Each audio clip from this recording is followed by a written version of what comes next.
Aşgabatyň imi tönümleri satylýan döwlet dukanlarynyň birine mektep formasyndaky okuwçylary azyk haritlarynyň satylmagy gadagyn edildi. Bu barada Azatlyk radiosynyň habarçysy yerli ýaşaýjylara salgylanyp habar berýär. Şuň ýerden 16 martda dukanyna satyjy mektep formasyndaky okuwçylary azyk haritlarynyň satylmagynyň gadagyn edilýändigini alyjylara duýdurdy diýip habarçy aýtdy. Azatlyk radiosu howpsuzlyk ýagdaýlary sebäpli agdalýan döwlet ýeçiligindäki dukanyň belgisini aýan etmekden saklanýar. Bu habar Aşgabatyň bir mektebinde mugallimlaryň okuwçylary sapak wagtyna gyt haritlary satyn almak üçin mektebin goloýundaky dukanlara iýerýänligi barada Azatlygyň paýtagtly habarçysynyň 9 martda beren maglumatynyň ýa-ýanyna gabat gelýär. Käbir mugallimler ýerden sagat 8 töwereginde mektebe baran okuwçylara özleriniň plastik bank kartlaryny berýärler we olary goloýdaky döwlet dukanyna iýerýärler. Olar okuwçylardan özlerini derek bu ýerde nowbata durmagy we azyk önümlerini satyn almagy talap edýärler diýip habarçymyz mektep okuwçylarynyň we olaryň ene atalarynyň en çemesiniň sözlerine salgylanyp geçen duşenbe habar beripdi. Habarçynyň maglumatlaryna görä agdalýan mektebiň mugallimleri 7-nji, 8-nji we 9-njy klaslaryň okuwçylaryny gyt haritlary satyn almak üçin dukanlara iýerýärler we bu ýagdaý geçen ýylyň sentýabryndan bäri ýygyderli görnüşde dowam edýär. Ene atalar bu ýagdaýyň öz çağalarynyň okuwdaky ýetişigine oňoýsuz täsir edýändigini Azatlygyň habarçysyna gurrun berdiler.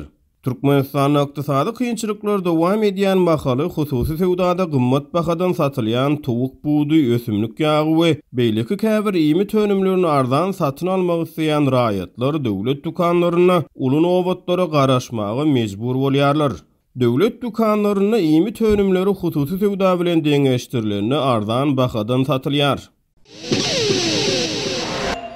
Dünyada koronavirus bilen hatap alynanlaryň sany 100.000 adama ýetdi, 6.000 adam ýogaldy.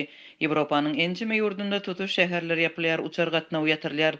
Çalt ýaýraýan infeksiýanyň öňüni almak üçin daşary ýurtlar goý berilmeýär. Türkmenistan bilen goňşy Gazakstanyň hem Özbekistanyň häkimetleri COVID-19 wirusy bilen kesellänleriň bardygyny elan etdiler. Bu ýagdaýda türkmen häkimetleri koronavirus barada dymmagyny dowam etdirýärler.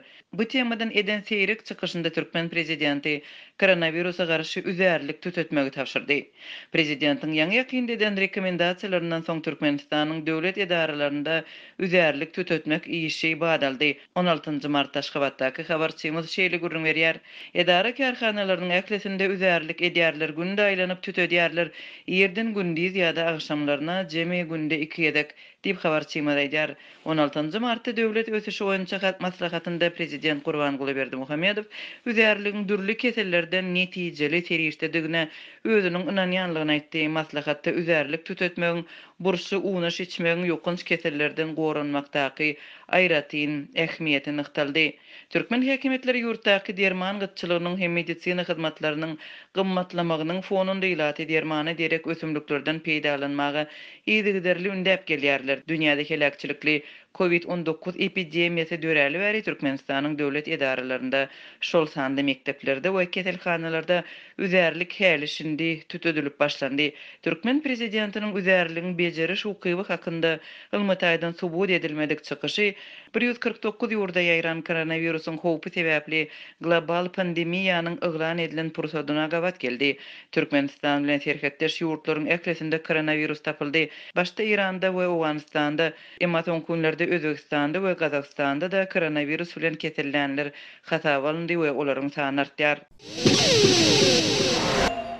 Dünýäde koronavirusyň ýaýranmagynyň fonunda Türkmenistan sewda dolanşygyny gaýtadan ýola goýmak maksady bilen Owganistan bilen aradaky döwlet serhedini täzeden açýar. Bu barada Owganistanyň media serişdeleri habar berýärler. Ýantlasak COVID-19 keseliniň Türkmenistana ýaýranmagynyň öňüni almak çäreleri bilen baglykda fevralyň soňky 10 günlüğünde Türkmenistan goňşy Owganistan bilen aradaky döwlet serhet geçelgelerini ýapypdy. Etialat Roz neşriniň 15 martda çap eden maglumatyna görä Owganistanyň sewda Söwda we Maýa goýun palatalary serhedin gaýtadan açylýandygy we söwda dolanşygynyň öňküsi ýaly ýoly goýulýandygy barada beýanat ýaýratdy. Bu Owansanyň Söwda we Maýa goýun palatalarynyň hemde Türkmenistanyň transport ministrliginiň tagallary esasynda amala aşyryldy. Türkmenistan bilen Owansanyň arasyndaky serhet geçelgeleri öňküsi ýaly görnüşde öz işine başlaýar diýip Neşir 15-nji martda çap edilen beýanaty çysterledi. Bu barada Twitter'da özüni Owansanly jurnalist diýip tanıştyran Hafiz Hamim hem tweet çap etdi. Onuň 15-nji martda gişlik çap eden tweetinde şeýle diýilýär: